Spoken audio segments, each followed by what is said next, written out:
Okay, welcome everybody. This is the Executive Committee for Manhattan Community Board 1. I'm Tammy Meltzer, Chair. We've got a nice agenda this evening, and we're going to try and keep as timely as we can. First and foremost, we circulated for just what my, can you put up the agenda if you don't mind?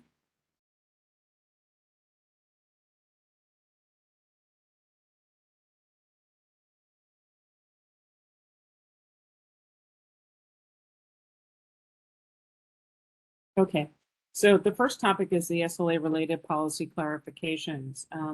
I shared by email, which we will drop into the link as well for public information, the guidance that the law that it exists currently. We are at a incredibly fantastic point in our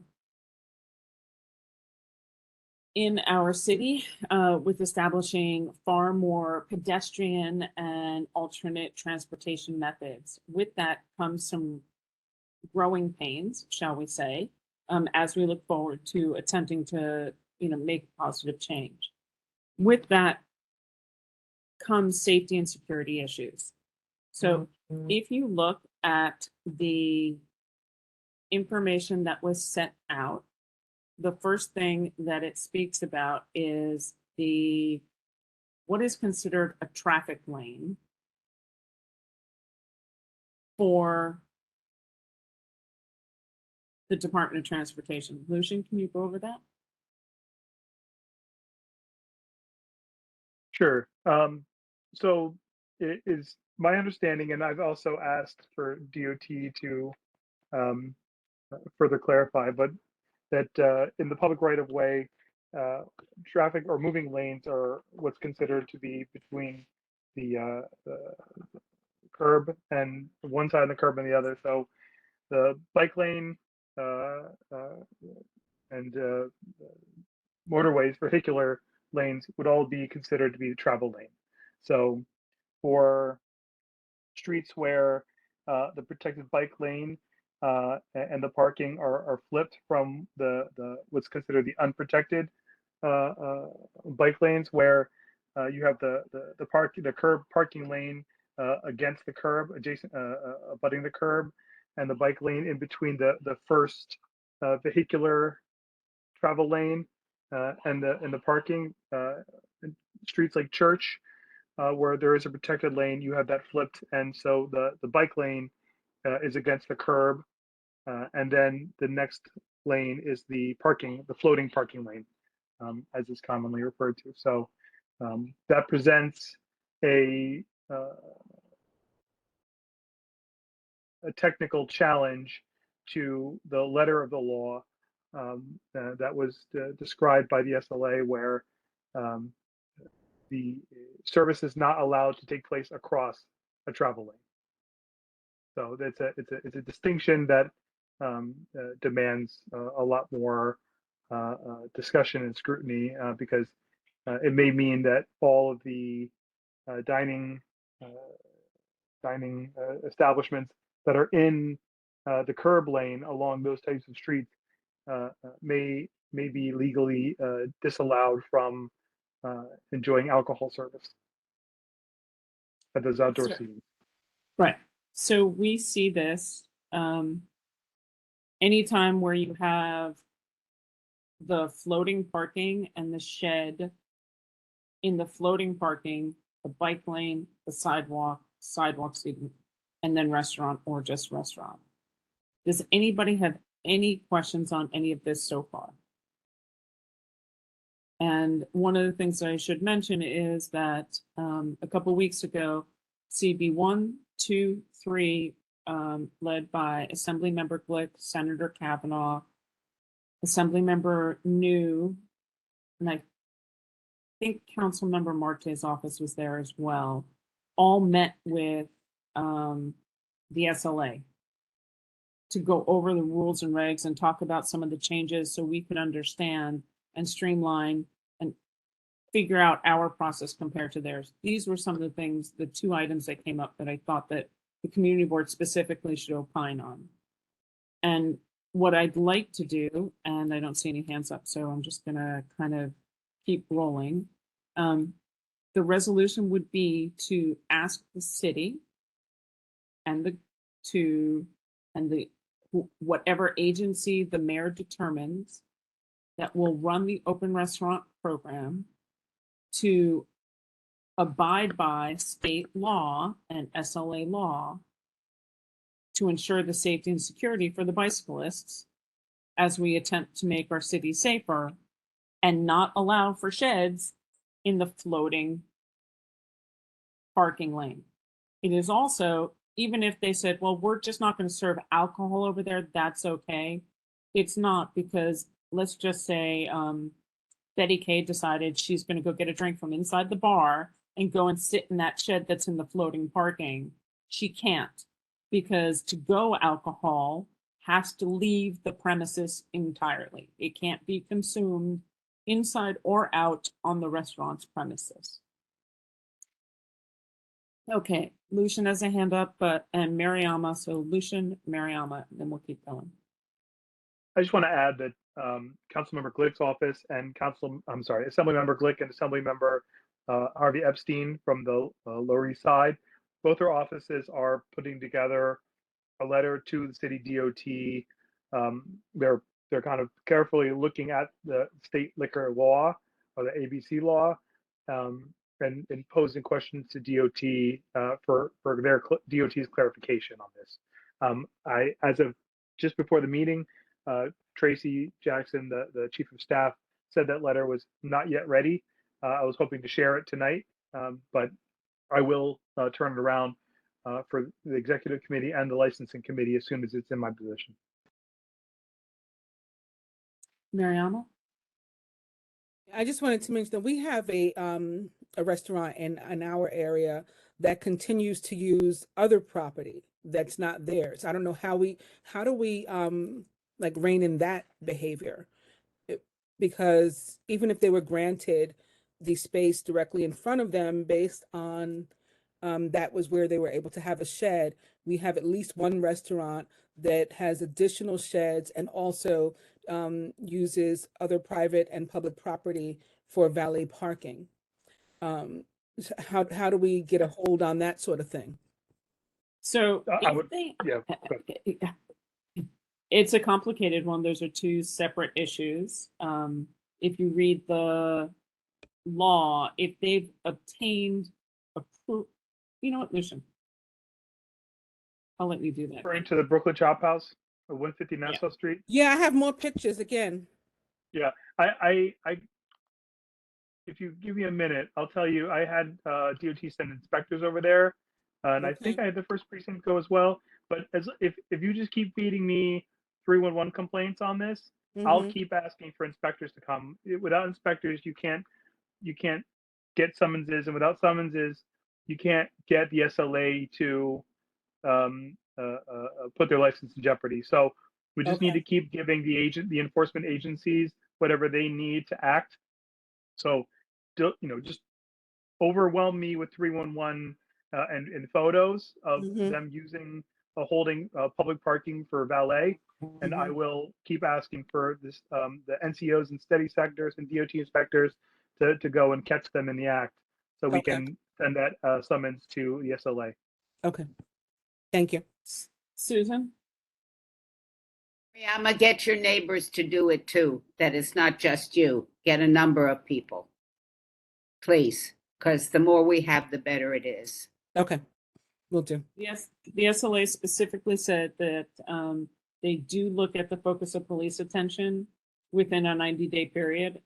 So if you have justified 311 reports where police activity has happened or the police have taken action, that has a major impact.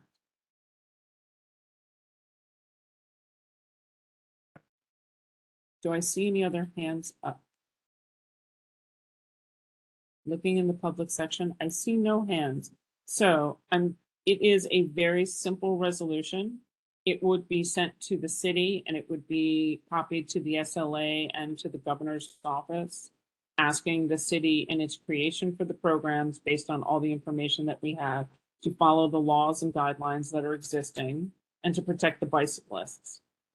And protect our opportunity to expand our green infrastructure around the city without endangering either the bicyclists, the restaurant servers, or the patrons and customers and general public. So I would call the question. Second, All right, all in favor? Aye. Do I have any abstentions? Hearing none, do I have any recusals? Hearing none, motion passes. Fantastic. Thank you, everybody. Second, let's get rolling on our second one tonight. So the second one is a little bit more complicated with the Department of Buildings. The interesting thing that, we as a community board need to take a look at long-term planning, and we need to take a focus out of sometimes worrying about how many seats and thinking about the impact of the seats and the long-term impacts of what we're talking about here.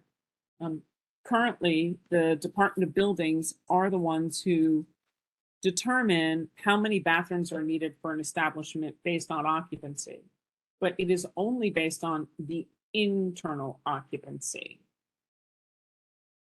With the new permanent restaurant program, no one is talking about the fact that you could have a restaurant that's a 30 to 40 seat restaurant, which generates the need for only one bathroom, and then you could have 100 seats outside. So with the permanent restaurant program, the Department of Buildings needs to change how they look at seating and restaurants to include any potential sidewalk and roadbed. Because you can't have a tiny little indoor place open up outside. It just long-term quality of life defeats the purpose of the qualification of what occupancy levels you need for what bathrooms if you're going to ignore all of the outside. We are not a city that has, as Mimi and Betty and many of us know, a robust public restroom. So, Lucian. I would also add that I asked our contact with the Department of Health and Mental Hygiene what their guidelines were, and they said 20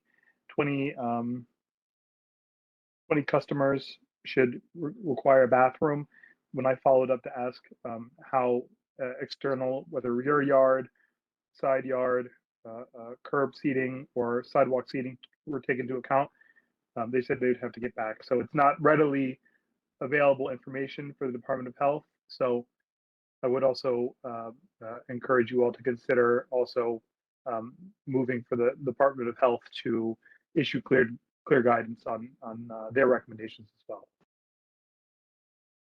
So those are the 2 points that we would like to put in because nobody's talking about it. Nobody's worrying about it, except it will always end up back in the community board's hands. So that's one of the ways that we can be proactive on this and taking a look. Does anybody have any questions? Susan, and then No question. I just think this is very important for us to do, as we heard at my licensing committee the other night. And there are no controls on it. And whatever it takes, we should be doing, because we're really victims in this. And I think neighbors and people who live here are suffering. So I'm all for it. fantastic. Let's get to Betty and then back to Lucian before we call a question. Betty? No, I agree with what's been said so far. I was just speculating because of the toilet working group, right, Mimi?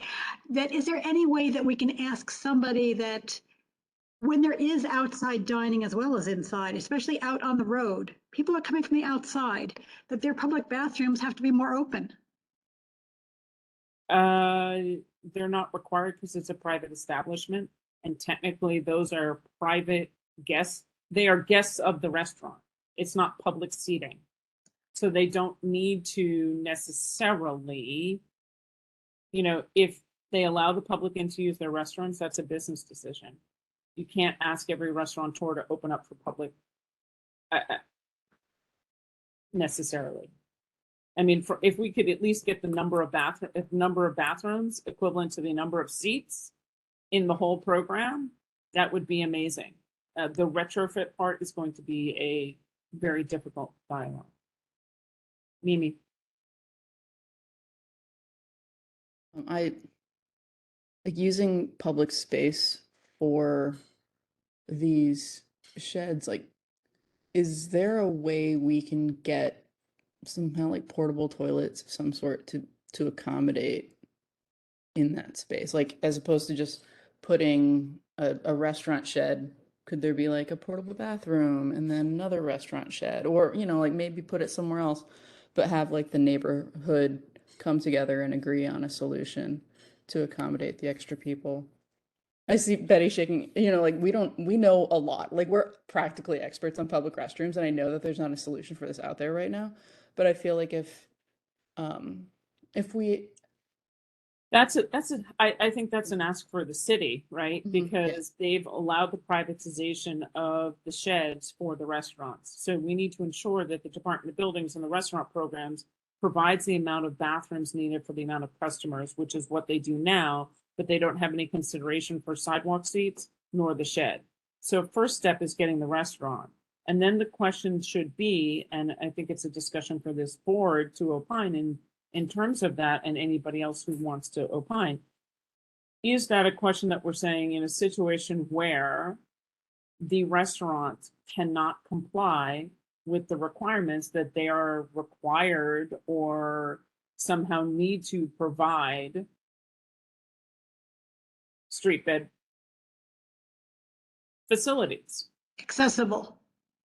accessible street bed facilities? Well, it should be accessible anyway, but yeah.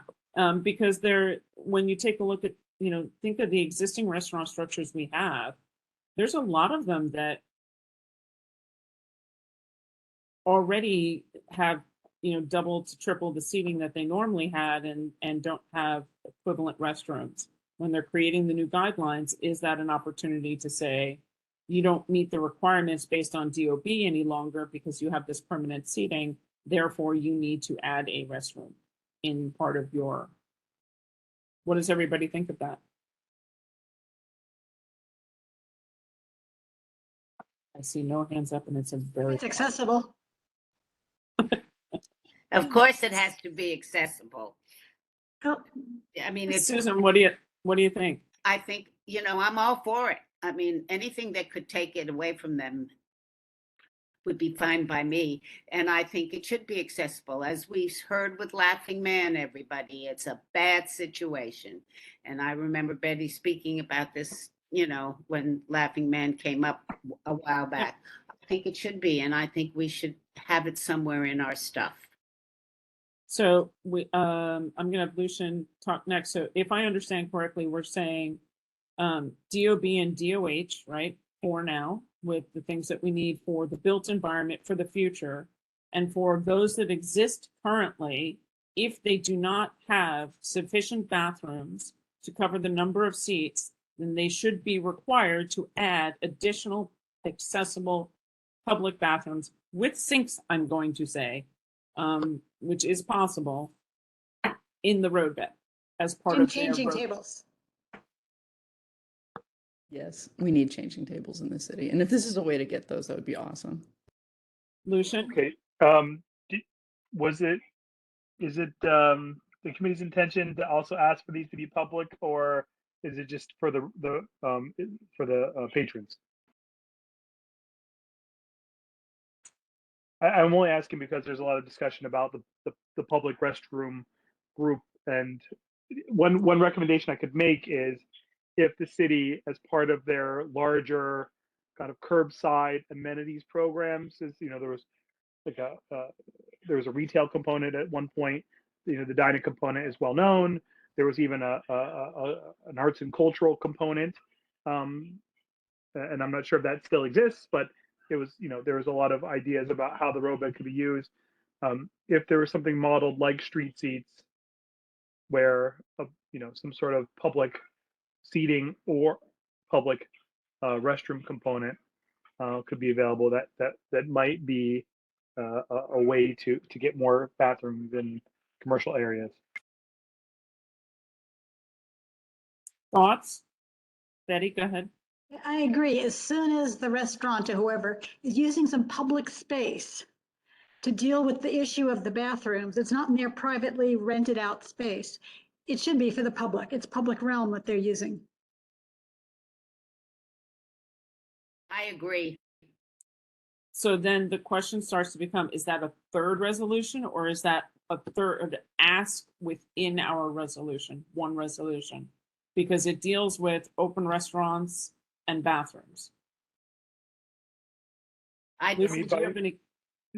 Just Yeah. the way it's kind of flowing, the way I hear it, this is not so much, I mean, though this is related to licensing in that it was brought up, but this is very much as described apart from licensing, as the target agencies are now DOB, DOT, and DOHMH, but all of whom have a role to play in the provision of sanitary services for restaurants that are extending their seating outside of the the capacity that they can handle indoors, and that the committee is asking for restaurants that have expanded their seating outside the capacity that they can handle with their current restrooms indoors to create an additional restroom in the curb lane or sidewalk wherever that seating is present, and also make those services available to the public. Is that Yeah. kind of where you're all going? Yes. Yep. That is, so with that Okay. known, I see no other hands up. Let me check the public. It's very quiet, and I even know that Carter's here from CB2. All right, with it being quite so quiet, and Jeff, I see you there. Welcome. It's nice to have you back at the CB. Seeing no hands up, let's call the question. Do I have a second? I second. Okay. I'm going to say, without hearing anything, all would be in favor. Are there any abstentions? Are there any recusals? Awesome. Motion passes. Thank you very much. Let's move on to the next topic. Motion, pop up the agenda, please. I'm trying to be efficient tonight. All right. So committee-based decisions and remote meetings. I think everyone has seen the notifications from both the governor and the mayor's office. The likelihood is we're currently operating under executive orders, and they expire the day after our full board meeting. The expectation would be we are all in hybrid mode, which means community board members are in person unless it's an emergency. And the expectation is all community board members would be in person for their committees, starting for all October meetings. If anybody has any questions or concerns, you can feel free to email the borough president's office on attendance with a copy to us or email us, but that is the expectation for hybrid meetings. Quorum must be maintained in every committee. Now, noting that our office is going to be shorter staffed than we were when Diana left. Because if everybody remembers, Diana left and Onej had just started. Lucy and Onej will be running the office on their own for 3 weeks, starting next week. When Lucian is back in the office, Lucy will be out for 3 weeks, and it will be Lucian and Onej running the office on their own for 3 weeks. So what we ask from this point forward is that all committee chairs, we mentioned it in June, it's just going to be super harsh. You have to assume for your committee, for your agenda, if you want something on there, that you check the emails that go out from the board office every Friday or the newsletters on Sunday to ensure that it's gotten on the agenda. If there's something new on there, please call the office and speak to who's ever in, or send an email to try and catch. Make sure you copy Alice and myself so we can all try and help, because we're all going to try and heavy lift. But the key is really, it's going to be a lot of, I need you to manage your committees and step forward and be the brilliant, amazing leaders that I know that you are. With that said, Mimi is out at the full board this month.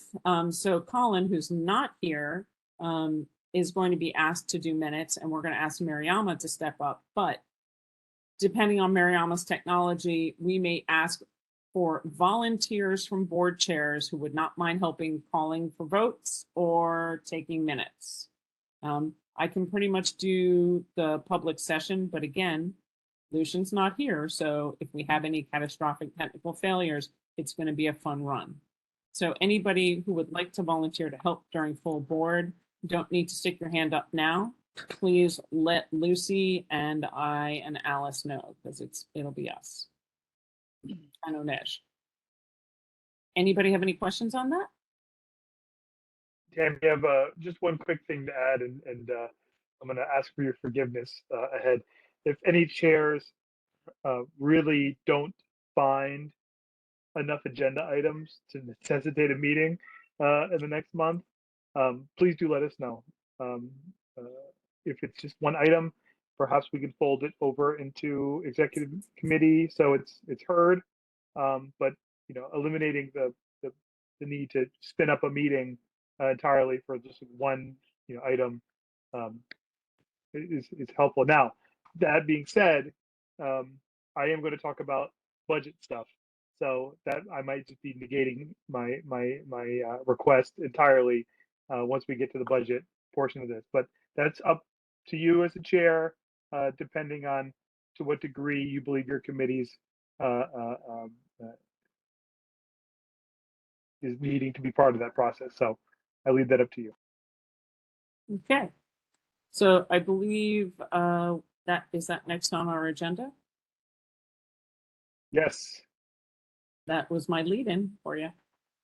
All right, everyone. We are in budget season. Buckle up. I've been to many of your committees, and if time permitted, I gave a presentation on how our budget website works. I'm going to put the link in the chat and trust that everyone will have visited the website, but it is a portal that allows you to see what requests we made for fiscal year 23 and allow you to submit ideas for your committee for fiscal year 24. That's the upcoming fiscal year that we're all gearing up for. In the month of October, we are asking all committee chairs to review both past budget requests and new budget ideas. Be brutal. Really take a lot of care to evaluate whether your previous budget requests have been rejected for good cause or they need to be renewed just for another year. We've kind of done a test run in transportation. Betty has really scrutinized her stuff, and there's some things that she found that we can do maybe more effectively by resolution, and so she's opening a lot of spots for future budget requests. So if we all do that, then it won't be such a big lift at executive at the end of the month. You all recall that October executive tends to be a knockdown, drag out, free for all for budget, for what things make the budget list. So the more we do in committee, the smoother that's going to go. I will be out starting on Friday, but I do encourage you all to continue to email me. I enjoy my time off better if I know that when I return, everything is going to be in order. And so if I can help the work of the board continue smoothly by being responsive, I will do all that I can to make that possible. But this is a very important part of what we do at CB1, and I think it does make a difference. So once we put our budget stuff together, then we lay really heavy on our council member and borough president and on the mayor's people to try to get that budget negotiation to reflect our needs. So with that, Tammy, I hand it back to you. Anybody have any questions so far? We love that. And I should note for all the lovely attendees that we have, so many of them are from CB2, and I thank you so much. If you do want to speak, there's a raise hand button if you're on the WebEx, or it's star 6, I want to say, to unmute or raise your hand when you get there, and we're happy to have you participate. And Carter, you can't steal Lucian, he's ours. So with that note, we're supposed to have Robert Gottheim. I'm looking for him in the attendees section, make sure he gets in to discuss the 9/11 memorial. I think that's next on our agenda. Tammy, I just have a quick question for Lucian regarding the budget. What is our timeline on that? We should have a resolution voted out of executive in October. Really? Mhm. Okay. Yeah, I the, hear I ya. mean, the turnaround, we get our results back from OMB.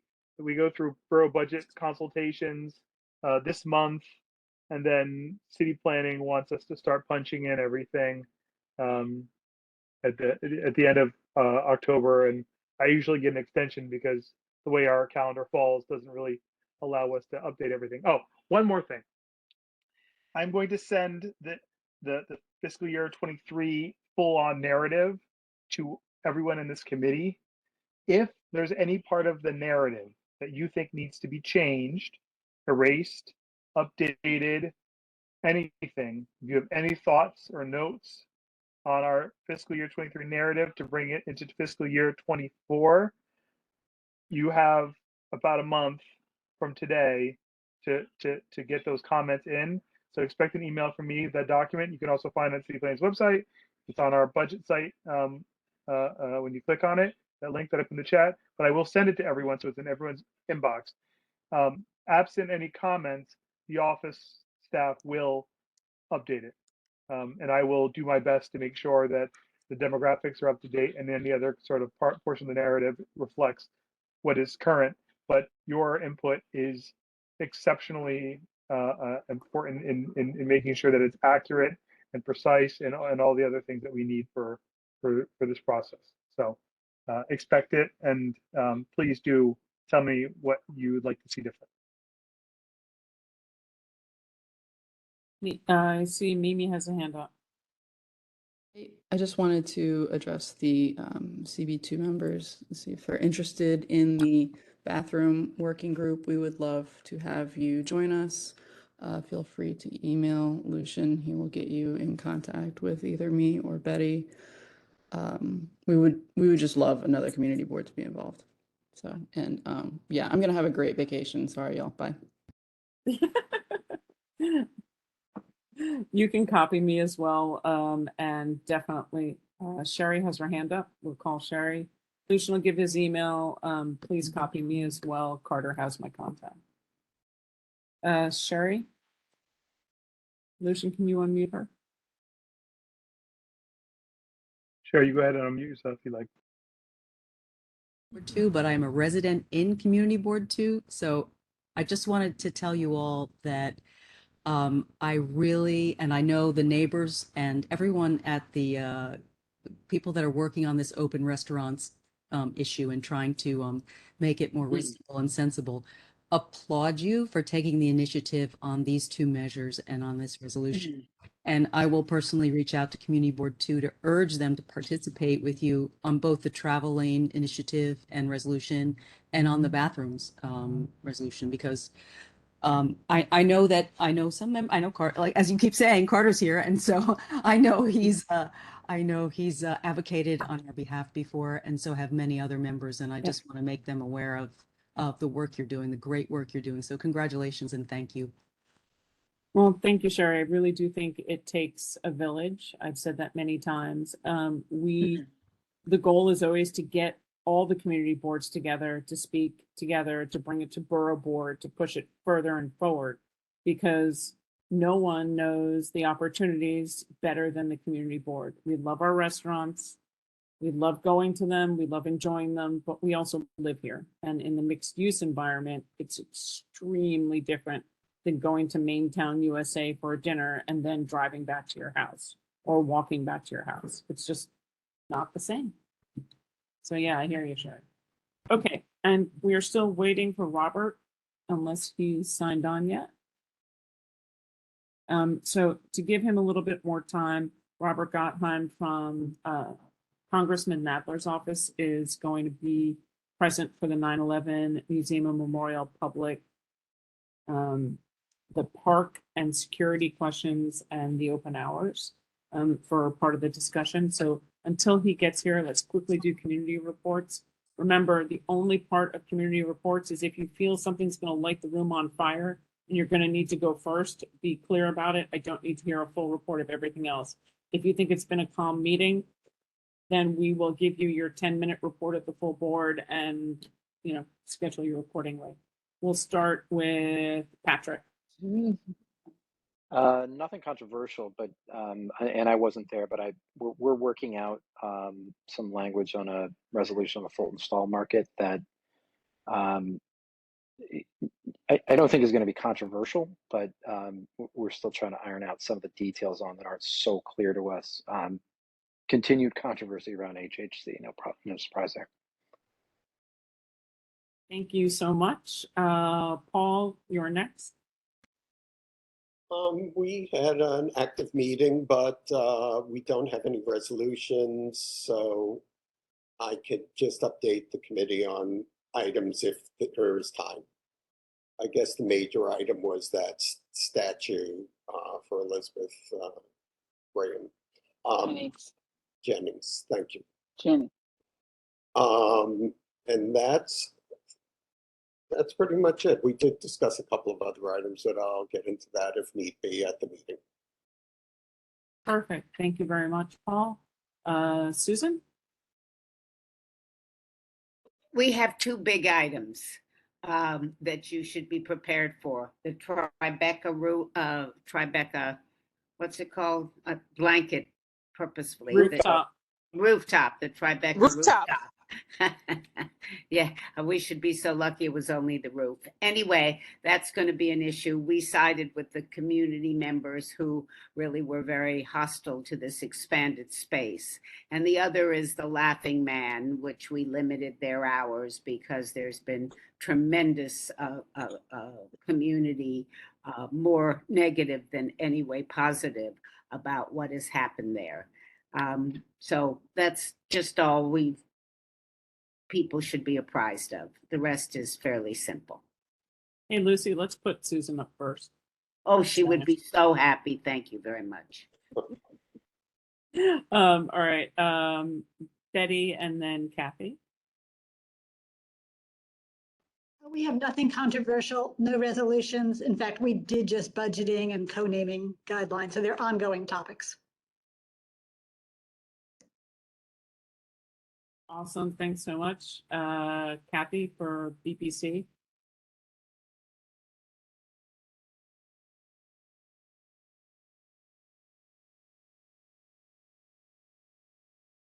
Are you Kathy. unmuted? You're muted, unmuted. Kathy. Sorry.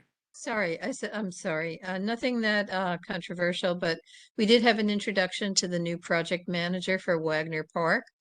And a number of the speakers really still wanted to address whether the project should be happening at all and in what form it should take. And I think Justine had to kind of continually distinguish between the role that the Battery Park City Committee is going to play and the role that Resiliency is going to play.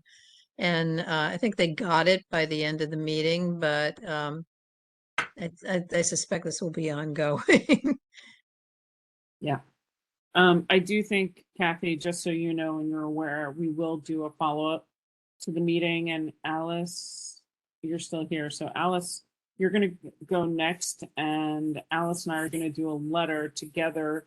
And I'm going to have her dictate what we talked about. Post those two meetings. There'll be a letter from the chair that comes out. Alice, take it away. and your. No, I'm not going to take it away tonight. Believe me, it was a long night. As we've sent thanks for anybody who showed up. Yes, it's very controversial, and Kathy's absolutely right. There's still a great interest by many members of the community to revisit Wagner Park. And there are a lot of very fair and understandable questions that we as a board have asked for many, many years, which, as Tammy's pointing out, we will write a letter to the powers that be that include everyone from the Mayor's Office of Climate and Environmental Justice to the Battery Park City to try to have some understanding of the whole in terms of resiliency measures for Lower Manhattan's peninsula. So more on that later. Thanks. Yeah, and a special shout out because Paul and Alice shared the night last night. It was a robust evening. It felt like, having been on licensing and both of those, wow, yeah, it's been a fun week for Community Board 1.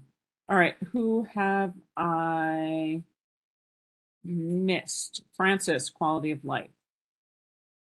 Can you help with that? Oh, Mariama, where'd she go? I think Mariama fell off, so can you help us by any chance for quality of life? And then Jason will do landmarks Just afterwards. the DDC updates in terms of all the projects that they're working on and the timeline, and it's very specific. I can't give you any dates, but it was very helpful to the Battery Park Committee because they got a chance to see how Pat has that whole thing set up for the different agencies to come and report in terms of what's happening, because they're getting ready to go through the same thing over there. So Lower Manhattan, and between the stuff that they have to fix up, and all the resiliency projects going on from river to river, we're going to be, and then the normal construction, anyway, going to be a lot going on here as far as the infrastructure in Lower Manhattan. So beware, we won't be able to just ride down the street like you would like to do, because there's going to be a whole lot of detours, and but there's progress. And then you got to be careful going up the streets where the floating sheds are. So, it's, yeah. No, sorry. That was out of line. Okay, Jason, for landmarks, please. We had an active meeting and not anything particularly controversial. And the chair did a great job of moving the meeting along. And there's about 5 resolutions to write. So I'll write those and everyone will see them. And I'll see everybody next week or whenever our meeting is. I do want to give a props to landmarks and to Jason and to Alice. 60 Wall, which was a very controversial application, was sent back to the drawing board by landmarks this week. And there was a lot of things that the community board opined on for improvements and historic nature. So we're excited to see the new opportunities that they come back with again. So thank you, Jason. Great. And Lucian or Lucy, whose ever hand is up. That's me. I also wanted to add for quality of life that there's a I'm sorry. For instance, your summary was very good. I only add just for interest of other committees that the Trinity Place reconstruction project is currently in the design phase. I asked the DDC to connect with Nico Victorino from PS 150, since this will represent a real opportunity in the short term to work in real design changes that could enhance significantly the safety for the children and parents who are doing drop-offs at the school, as well as just all New Yorkers who make those crossings and staff. So I've already reached out to Councilmember Marte's office. They are excited about pushing this as an opportunity. And so the next step is to have DDC and the DOT School Safety Division's engineers connect on site with an eye shot of me and Marte's office, and hopefully President Levine's office, and other school people to make sure that we get down to brass tacks about what is possible to maximize safety there at that site. This chance won't come again for, another decade, 15 years after they rebuild the street. So the time to strike on this is now, and the timing couldn't be better. Tammy, I apologize because there were two major other issues that the Quality of Life committee went over. We had a wonderful presentation because of Jill and Mariama doing all the work on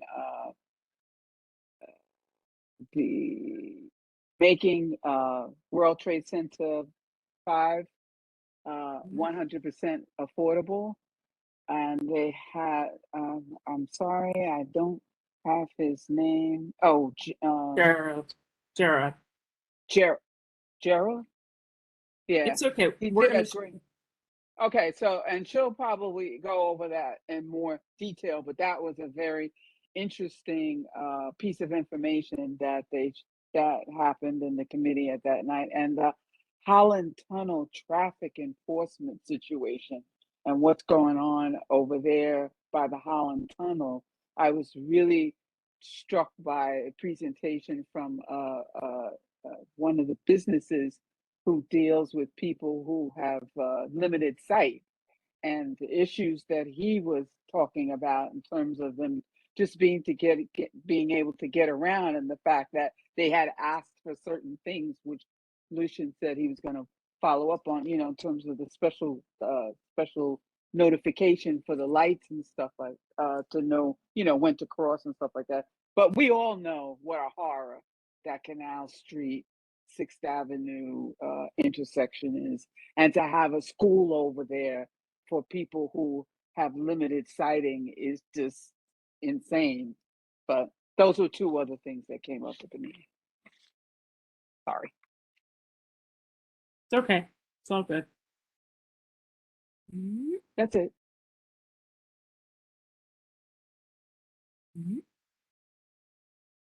Sorry about that. I lost my window.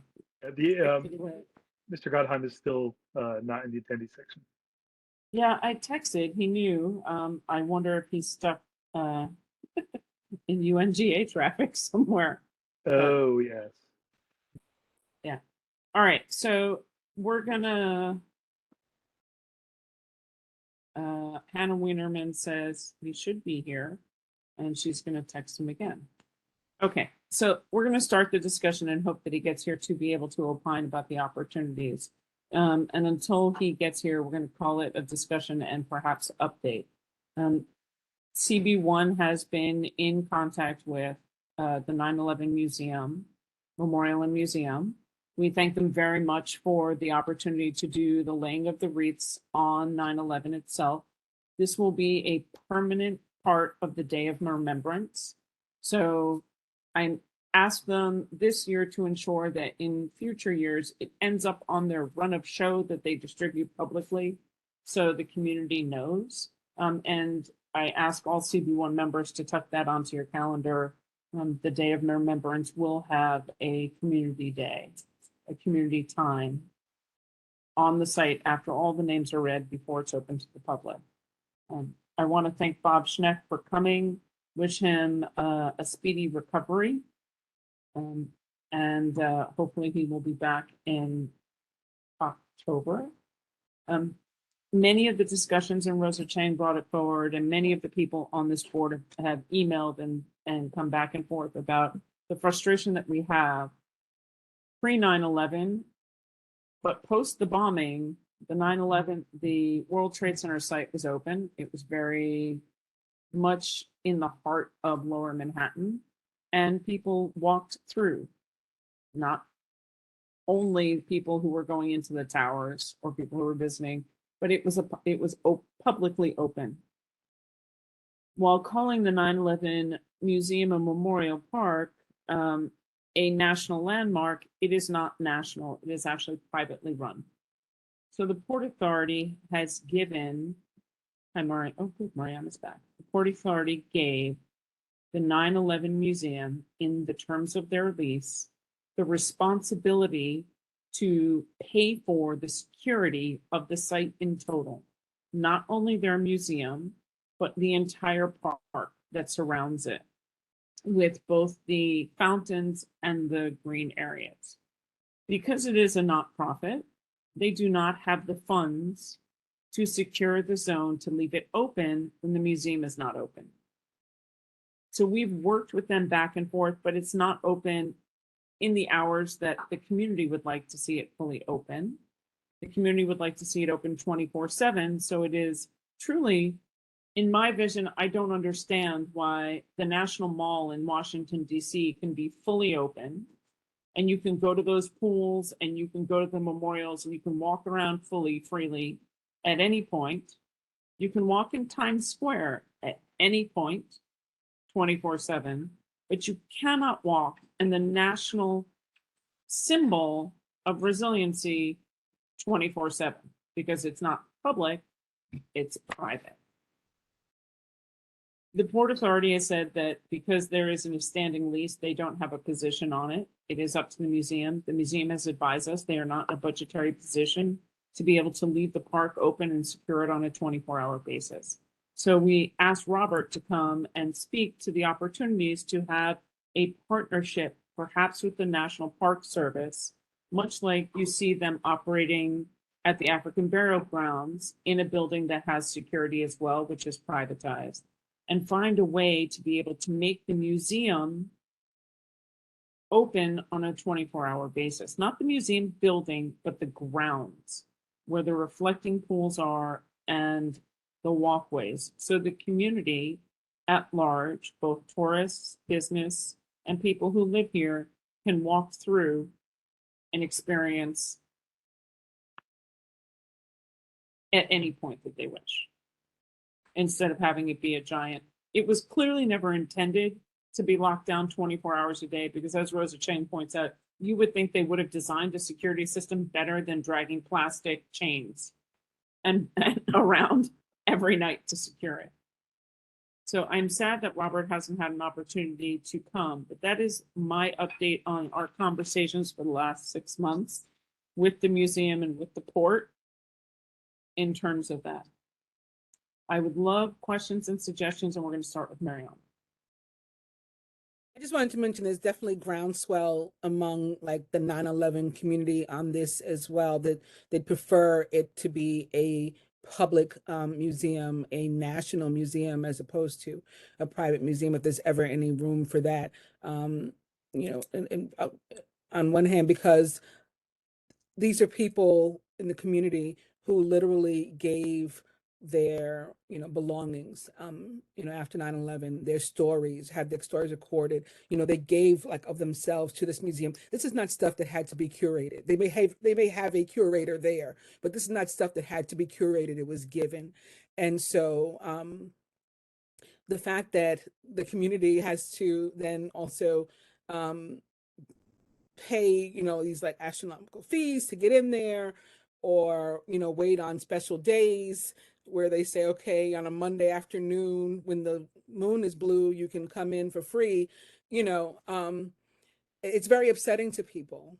And there's also some language in some of the 5 World Trade Center transfer documents that indicate that that land could go private and go to like permanently, ownership could transfer to the museum, which on surface may not seem like a big deal, but you know, the theme of 9/11 is never forget. But every year we see that more and more people have forgotten. So just you know, theoretically propose that 20 years from now, you know, a bunch of people have forgotten, and sadly, maybe you know, many of the survivors and responders are no longer here to tell the story of what actually happened. Somebody could say, like, why do we need this museum anymore? You know, it's private land. They could knock it down and do whatever they want. I mean, that's theoretically, but these are some concerns surrounding the museum that may be part of a larger conversation, you know, with Robert or whomever.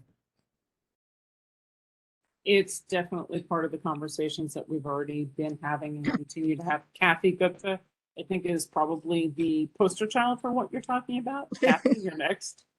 Yeah, Two comments. One is I recently brought some family members for a visit, who had not been able to go. And there was material when we signed up of things that you can and cannot do on the Memorial Plaza. And when I read it, I had just like this whole new insight of things that could go wrong. And I saw the need for security at any point when it's open. So I'd urge everybody to get to the website and look at some of the guidelines for visitors. I completely agree that it should be open 24/7 and with everything that Mariam has said. The other thing is I wonder if you have any insights about the search for the new executive director, and if part of that job description has to do with exploring other possibilities for the site. The new executive director was announced at their fundraiser last week. So Okay, missed it. yeah, sorry.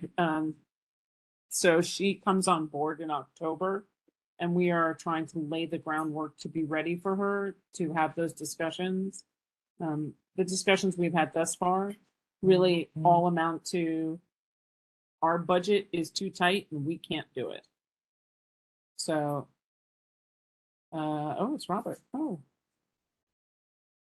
So, Lucian, you're next. Thank you, Tammy. I just wanted to put what I heard into kind of more government-y speak. It sounds like what's being discussed is the transfer of the memorial grounds to the National Park Service, and Mariama suggested perhaps something akin to transferring the museum to something like the Smithsonian system, where it could be supported and entry could be free and part of that greater scholarship. Is that Mariama? Do you? Totally, Is that accurate totally, describe? yeah. Okay. Actually, on 9/11, I was attending a press conference that Senator Schumer had, and so there were other like survivors. I think I was the only survivor. They were like first responders and some of their children and things, and they were talking about how to go down to the museum and the memorial cost them like $150. It's just wrong. Particularly for members of the actual community that, but for the community, there would be no memorial museum. There'd be nothing to have in it. Agreed. So I think as a community board, our positioning is clear on what we want. The method of operation, how that happens, is not in our control. But I think the investigative part, the opportunities to push forward a dialogue on how these things could potentially come to fruition is really important and really part of where we need to go to advocate to our elected officials. So when Robert gets here, which I hear he's signing in, one of my points was Congressman Nadler, who will no longer be our congressman after November, was the one with Chuck Schumer and so many others who helped put this in. And now we see some of the short-term thinking that came with it in terms of its execution. And as always, the community board looking at the quality of life in the day-to-day. So what we really want to do is now have a very long lens on, hey, Robert, please feel free to unmute yourself and join in. Hi there. Thanks for coming. I'm sure you probably got stuck in UNGA and 1,000 other things. So No, definitely not going to the UNGA. You got to avoid that place like the plague on this week, Yeah. So we're talking about the 9/11 Museum, and just to give you a quick catch up. So the community board, over several years, has been fielding concerns and complaints and desires, all surrounded with the same thing. The 9/11 Museum and Memorial we are told, is a national symbol, but it's not operated in a way that, for example, the National Mall or any of the national parks are, that there's no accessibility to it 24/7.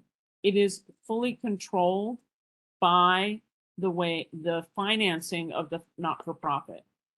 The not-for-profit is a not-for-profit struggling with its own budget and control and cannot keep the museum park open on a 24-hour basis, which deprives people an opportunity for those who want to come in the evenings and just see and honor people in the fountains, or people who want to get home or go to work or access and use that space in any manner that's respectful. So, and yet we look and we see other areas of the city that are eligible to be open. We think this should be public space. At a minimum, it should be accessible 24/7. So what can the congressman who helped get us so far in here, can he advocate to help us with to accomplish those goals? Okay. Well, to answer your question, and I think you and everybody else knows a lot of this history, and I don't want to go over it, but Michael Bloomberg wanted not to make this a part of the National Park Service. So they created a separate board, right? I'm not telling you anything you don't know, right?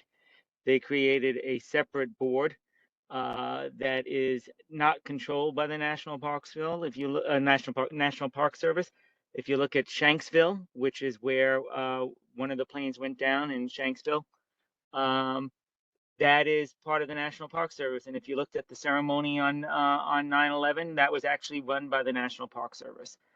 They didn't want the National Park Service to have any say over this, so they made it a national. I can't remember what the phrasing we use. It's a national, the 9/11 National Museum and Memorial, but it's not really. It's a private entity that's a not-for-profit, and a private entity that they created, which is one of the most expensive parks to run. And it's so expensive to run. It's not just the security issues that are so expensive to run about it. It's actually the water is extremely expensive to run. So they are struggling like all not-for-profits today. You know, after the pandemic, they have struggled. They were struggling beforehand. They have had lots of federal money and appropriations to run, but it's really not sustainable. So where do we go from here? I certainly hear your concerns. We have always disliked that it's not part of the National Park Service. It was, you know, New York City wasn't attacked, right? This was attack on the United States, and the World Trade Center was a symbol of the United States and our financial might and economic. They attacked, you know, Lower Manhattan and Wall Street. So Robert, here's yeah. the question. There are places in this country that I am sure the National Park Service has a way to partner. I can't imagine this has to be an all or nothing discussion in perpetuity. Well, Because it what we doesn't- have if- is nothing past 7 o'clock at night. Well, increasing the time period is one thing. Changing the structure of the museum is more difficult. I mean, we have, as I was starting to say, we have always advocated that it should be part of the national park system. Mike Bloomberg never wanted it, wanted to control the board, and still doesn't want it to this day.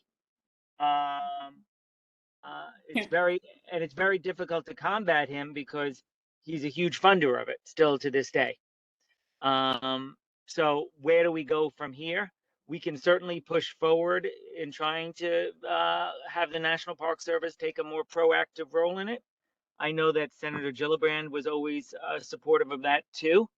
But in the I mean, that's a long-term goal, and I'm not sure it's difficult to accomplish. In the short term, we should have a larger discussion about staying open. You know, and if lots of other parks in New York City, well, they're not open 24 hours, and I don't know the necessity to stay open 24 hours, but later than 7 o'clock at night, sort of, you know, if you look at Central Park or any other parks, they're not open. They're open much later than 7 o'clock at night. It's a funding issue. I mean, that's really what it comes down to. That they We have know, that we the- know that, we know that right. well. I'm They not have, telling you they, anything that you yeah, don't know. I don't mean to be repetitive either. no, So they told us, quite frankly. Well, Lucian, I'm gonna let Lucian go and then I'll tell you what they told us. Lucian? Hi, thanks, Tammy. Robert, I really appreciate a little of this backstory because I don't know the history as deeply as the members who are serving here in this committee. So thank you for that. sure, My my pleasure. question, just for clarification, is so previously Michael Bloomberg has previously stated and still believes that the control of Memorial should be in the hands of the board of the not-for-profit. Do you think that um, there'd be any possible openness to separating the museum from the memorial?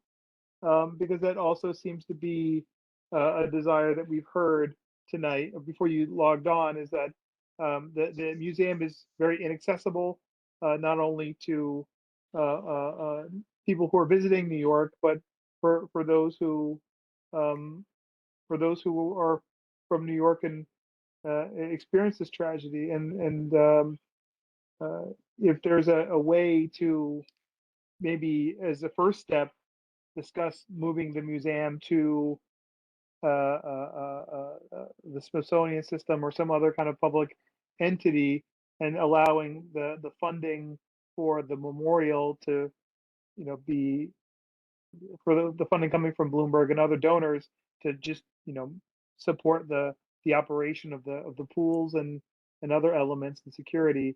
Do you think that that's a possibility? Or vice versa. It certainly could be a possibility. I just throw out there that if this was part of the national park system, this would be the most expensive national park to operate in the United States. Just Even let more that. so, I mean, Y- I question, is that Think more about so than Statue of Liberty yes. and Liberty Island with Statue of all the, Liberty actually makes money. It is a very lucrative national parks because of the money that the ferry operator takes, and it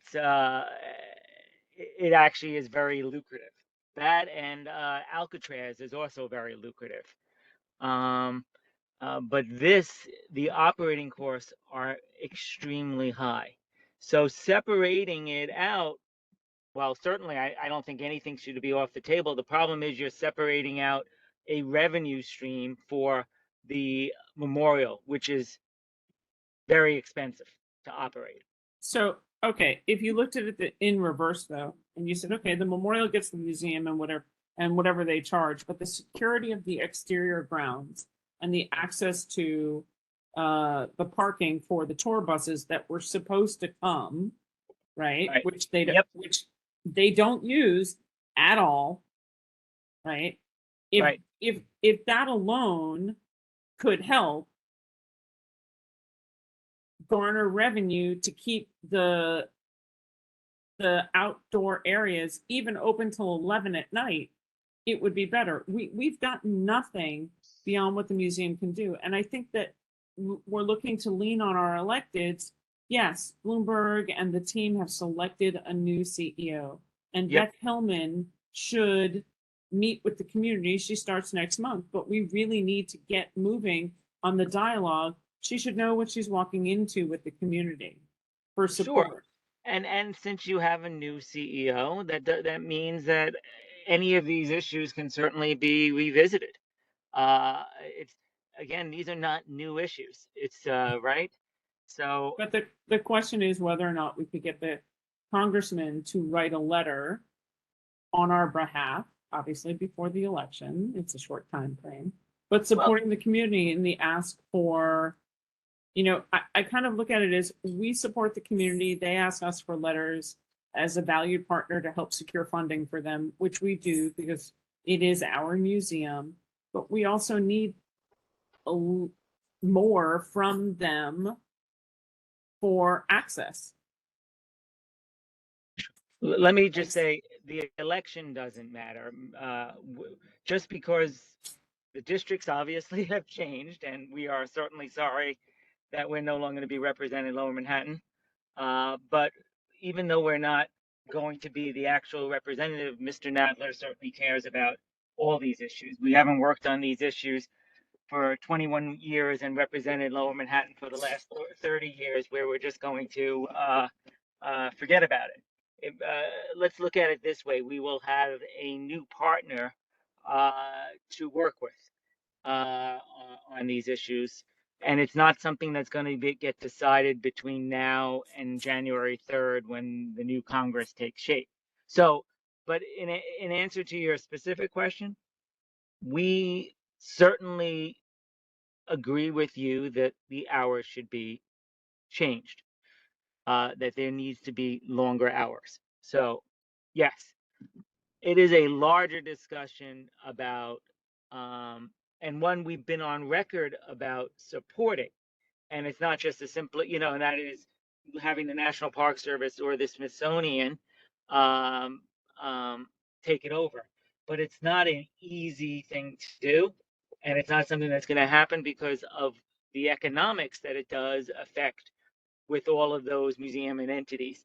And it involves not just the local member of Congress, be it Congressman Nadler or the Democratic nominee Dan Goldman, but many members in the delegation and the Senate. So it's going to take a delegation and a big effort to do it.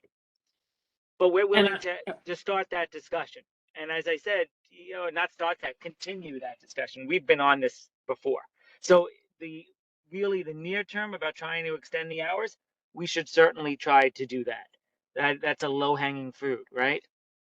It is. In June, they extended for us after much pressure when they reopened and expanded hours closer to normal operations, I would say, where they're now open 10 to 5. So last admission at 3:30. They opened the gardens from 9 a.m. to 8 p.m. We asked them to alter that to open an hour earlier for 8 a.m. to accommodate. I mean, we live here, we walk around, trying to accommodate some access for the neighbors. But they couldn't do the 12 hours. So it's only 9 a.m. to 8 p.m. But again, we're looking and saying summertime, sun doesn't go down till late. Sun is up early. We'd like the museum, quite frankly, if I had to take every email that I've had from people, no later than 7 o'clock in the morning and open till 11 o'clock at night. That's basically the breadth of all the conversations of people who ask me, why can't we come, and honor our loved ones by the poolside when it's a little quieter in the evening? Why Right. can't we? When it's not a tourist destination, I understand that. Correct. When does it stop being a museum that's primarily focused on tourists and recognize the largest number of victims are continuing to be the survivors. And these survivors are dying at unprecedented rates. We don't need to go down there. We just need to be able to open it up. I mean, I'm sure, I don't know. You're talking not about the museum, we're talking about the memorial and walking the grounds, which is what we're talking about. Correct. Right. Correct. Which is really, and why I say low hanging, because it's security and whatever that security is. And I don't know what they, I don't know what their hourly, every hour and what it costs them to be open later. I mean, we heard they talked to us about it, and they basically said it was less expensive than the Port Authority would have to pay to do it, but it's still far more than they could budgetarily afford. And there was no way to. They don't give you a number of what it is. They're not saying it costs. I'll get that. Right. I'm gonna let Alice and Lucian, and then as long as you're on board, I ask you to pool all the interested electeds so we can get together and set up a meeting. We should also, I mean, it would be fine with me, obviously. We need to clue in the Democratic nominee, and Don't worry, I'm gonna get to him. Yep. So I mean, and Alice goes next. Let Alice go. Yeah, right. thanks, thanks, Robert, and I think Tammy actually covered it. But I just wanted to understand better because obviously it sounds like you've been dealing with this for years, of course. Why, where is the cost here in the 16-acre site, which we're talking about? It's basically a city park, or that was one of Yep. of it. And so what is it about this park, taking the museum out of it, and of course the museum would remain closed, that makes it so costly? Was that ever revealed to you? And is there some sort of comparison that's been done for similar spaces, for example, on the mall, with, one could argue certainly very dramatically significant potential the- sites of terror. How does that work? Is there been some real analysis done as to why this is so costly? I'm sure there have been. I am not privy to that. I assume that the NYPD tells them what level of staffing they need to have security wise. And I'm sure that with visitors actually being accessed, the level of security changes, the amount of staffing they need. I mean, the fixed costs are always the same. The water runs 24/7. So it's not like they turn that off at night. So there's no savings. The only savings I can imagine is staffing, right? Right, but that's what I'm saying is it just seems like some of this isn't really being based on something that really makes a lot of sense, at least to me, for what that's worth. But yeah, I just think it would be helpful, Tammy, if we got actually statistics and compared it to, any kind of security for any of the major tourist sites of New York City, which are, potential problem sites in terms of, God forbid, terrorist attacks and such. So I don't know if you can help us with that, but I So think I'm that's happy to helpful I'm in happy trying to to help. mark. I don't know what the accurate comparison is of this site compared to others. I don't know what is. Statue of Liberty closes. It's an island where you don't allow people in, so it's not the same.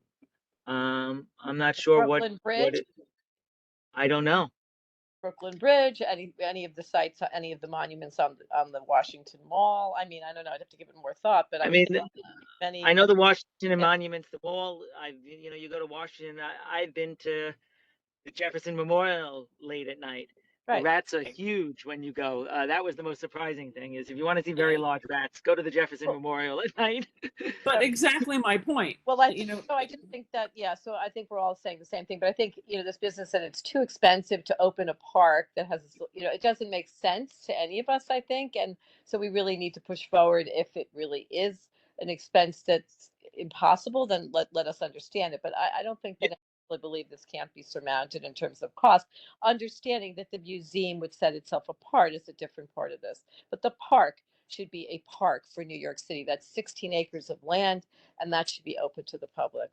So anyway, thanks for, No problem. We agree. So I Yeah. think, I think again, is a low hanging fruit that we can try to make happen. Perfect. Great. Thanks. We will. Thank you, Robert. You are Oh. not getting off the hook because I will send a note to the 9/11 Museum and copying you, asking if we can have a lovely welcome for the new CEO. Yeah, absolutely. Okay. Thank you for your help, and thanks for coming on. I know it's been a Sure. crazy day for you. And I will also say we are also interested, as we always have been, about the long term. I think that's Correct. the answer to so many of these issues is the long term. It's just it's a much harder lift. That's all. Mariama, your hand is still up.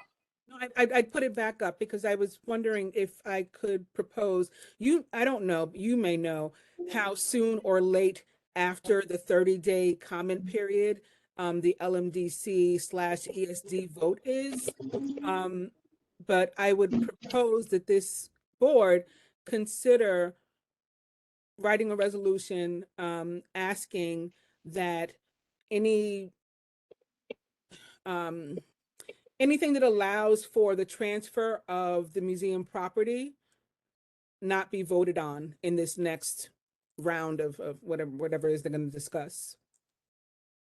until the security and public accessibility of the museum is expanded. Right. Interesting. 'Cause if we give the, if the land transfers and they have full ownership, then I don't know if anybody has anything to say about it after that point. Well, it's LMDC. It's written Well, into the, Yeah, into but the land, into that the land deal, at the that the the land land is that- going to go to the land on which the museum sits is going to go to them, to the nonprofit, as ownership. So my proposal would be that we write a resolution asking that no transfer, no such transfer be possible, be voted on until, we get some of this stuff sorted out. I actually would I need to take a look at that signing document and clarify that, but I would be 100% supportive of not including the land transfer to the museum until the public benefit is realized. Susan's got a hand up, and Alice. But I we would, need to read. I would also propose, and I don't recall if the community board has ever passed a resolution advocating that it become part of the National Park Service. Has it ever done that? Not yet. That might be one of the first things we have to do. I mean, we Right. have to really take a look, Mariama, at the documents and before we can do a resolution on that in that way.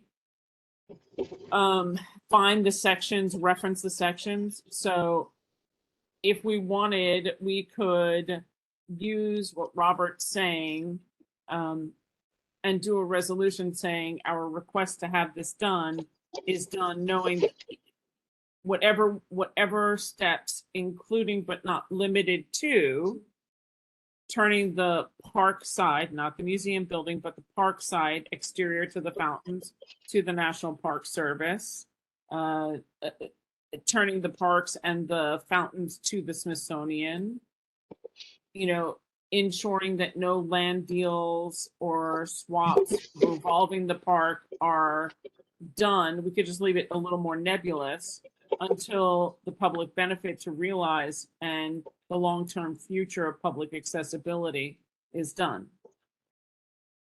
Have a resolution on this topic. That's what we're talking about, maybe creating one based on what we're talking about there's now. been none prior, is what I'm asking, Tammy. That's right. Yeah, I don't remember in any of the years that the community board issuing a resolution on that Nope. either. We were just happy that it was open, and we've Right. sent letters requesting. If we're not ready to do that tonight, we can do a deeper dive on it and be ready to do that in October and have all our ducks. If Robert can help us with opportunities for Smithsonian, National Park Service, and then Mariama and the Coalition for Affordability, we have the access to the lease and the land transfer, get all the words and everything together, then we can have a very coherent resolution for next month. Yeah, I would advise, and obviously the community board and your members need to decide, but Smithsonian doesn't feel right for the memorial. It feels right for the museum, but not really right for the memorial. It really should be the National Park Service.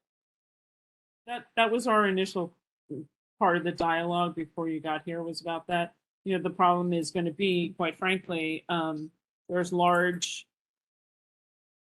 Lucian, go before I say something that I shouldn't. Go. There's a lot of money that has been spent by a lot of people who would like to retain the real estate involved with this and help Right. steward it forward. Tammy, and not to, sorry, Susan, not to jump in front of you. I just need to just say it's a good suggestion to, I think, do it next month.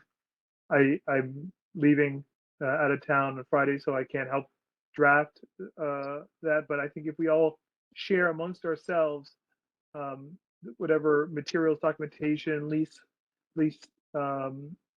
documents, deeds, anything that's relevant to this, we can have a pretty good drafted resolution ready to go for executive in October. Feel very confident of that. And I'd just like to add that when we're doing our research, we should also include the understanding this as a public park. if everyone agrees to that and what that means, because a lot of the regulations of no sitting, no eating, no thising, no thating, I would think we should really review that very carefully as to what makes sense going forward, looking ahead in the future of the city and what this land can mean. So I would hope you will also do that as part of this. Yeah, you're a part, don't worry, Alice, you're a part of it, so we can take a look at that as well. Susan, your hand is still up. Yeah, I would just say the National Park Service. I think the Smithsonian is the wrong thing. If it were the museum and if we're going to separate it, and that it is a park, it is a park for the city of New York and the survivors, etc. But also it is a national park. That's what it is. People come from all over to go to this national park. So that's what it is mainly. So that's all I have to say. Thank you, Lucian. We're Maybe going to one last question for Robert. The Arlington National Cemetery, that's under National Park Service? Do you know? Good question. I believe so. Because I It know could be that. also the it's those are all. Yeah, I know it's nebulous, but the reason why I ask is I assume that if there are rangers there, that they would, help enforce certain certain standards of decorum. Right. That I think that we would also want to expect would be established for something as solemn as the memorial. Because I think I think Alice brings up a point about what are rules for parks, and we should also know walking in that if National Park Service is not the manager of Arlington National Cemetery, and it's some other authority that has the ability to establish rules for decorum, and can't National Park Service can't keep people from playing frisbee on the national on the 9/11 memorial, then we really need to take that into consideration. I mean, I think we can certainly take a look at all what they do at Arlington National Cemetery, and who runs that, and use those as guides. Certainly, the national malls are controlled by the National Park Service and patrolled by the United States Park Police. And the United States Park Police patrols the other federal parks in New York City, whether Castle Clinton or Liberty Island or Federal Hall. It's all United States Park Police too. So it's not like they're not in New York.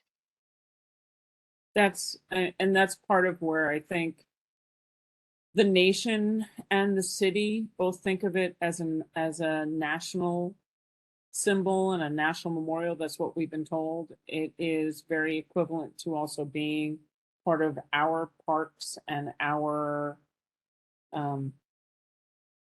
identity in Lower Manhattan and in Manhattan overall. And so having it be a larger thing would be a certainly better way to go.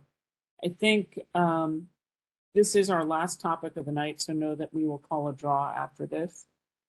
And Robert, I think we have far more facts to go through with you and to garner pursuant to what Lucian's saying.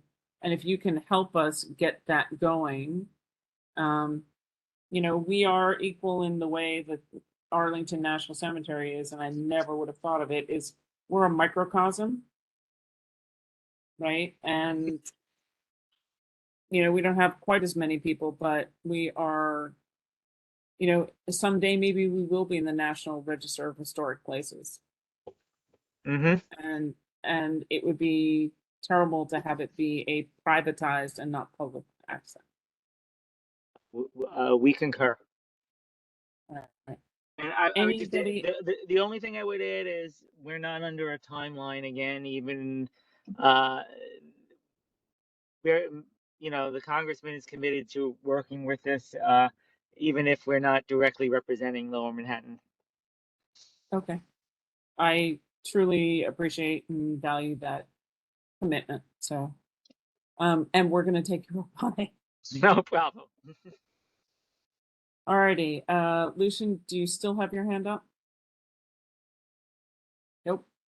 with that and seeing no other, Betty, is oh, your hand up? Betty, sorry, I missed you, Betty. Yes, yeah, no, sorry. I just wanted to make a comment. My parents are buried at Arlington National Cemetery. And so it is actually very comparable in many ways. Interesting because it is the National Park Service runs like the Tomb of the Unknown Soldier, but the military cemetery system runs a lot of it as well. So I believe it's split, and it'll be interesting to learn more about that. It is still an active cemetery. Yeah, well, I know. Yeah. My parents are buried there, but I was going to say that in fact, we get, as family members, get passes to be able to come and go at alternate hours and do things from the public, because again, it is a big tourist attraction. Sure. Again, you know, it's absolutely, the dialogue is exactly where we're going, and exactly what we're talking about in terms of the partnership across multiple agencies to get what we need done. And whether the US Park Police, the National Park Service, whoever it is that we can do, we have state patrol, city, NYPD, Port Authority. We have the alphabet soup of law enforcement in Lower Manhattan. There's, including the National Park Service. So there's no reason that we can't figure this out. And much to Betty's point, have each one carved to be able to look at the true long-term image of what we want. Not just immediate recovery, but what the future of that place is and the history. When all of us who are no longer here, what have we done to accomplish making sure that is a national landmark and accessible? All right. With that, I'm going to say marching orders. Mariama, you've got yours for the affordability, getting that stuff. Betty Kay, I'm going to lean on you to work with some of our electeds for some of the details for Arlington. Thank you so much for the National Secretary for research. That's fantastic. Kathy, I'm going to lean on you, and we will meet with the new CEO with our electeds. You are a exhibitor in the museum, and it would be a fantastic push from all sides. Do I hear a call to end the meeting? I do. Awesome. With that at 8:06, thank you so much. I seconded it myself. Have a lovely night. I'll see you all next week. And anybody